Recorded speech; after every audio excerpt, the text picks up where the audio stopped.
yung mga ilalagay sa PowerPoint presentation kapag magde-defense na kayo. Ilalagay mo sa PowerPoint.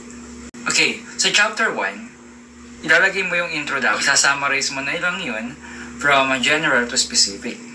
May gumagawa, picture presentation or photo presentation. At meron na lang silang mga keywords doon sa PowerPoint. Next, theoretical framework. Basis ng study mo na pinag-aralan din naman ng iba't ibang mga prominent scholars.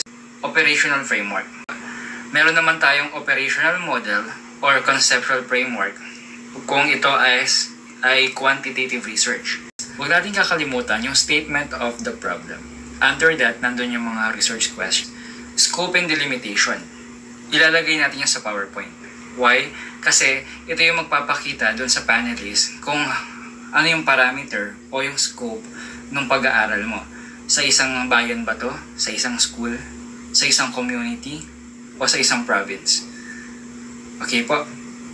Para sa defense, dun lang sila kukuha ng mga tanong base dun sa lawak na nasasakupan ng study mo. Next, we have the significance of the study. Sino ang magbe-benefit ng pag-aaral na ginawa nyo? Ito yung mga sample natin sa mga videos ko, nandoon yung mga significance of the study. PowerPoint presentation, related study. Yung mga pag-aaral or research mismo na halos kapareho ng study mo. Talaga yung gaps bridge by or of the present study. Pag sinabing gaps bridge, ano ngayon yung pupunuan ng study mo? At nandun pa rin yun sa mga previous videos natin. Yung gaps bridge kasi, ito yung nagpapakita na itong pag-aaral mo is makakatulong doon sa field ng research. Pero, ang pag-aaral na ito is magpupuno doon sa ibang mga study. Naman tayo sa chapter 3, yung research design. Yan ba yung descriptive? Kung qualitative, phenomenology ba? Correlation ba yan? Yung design research na gagawin natin.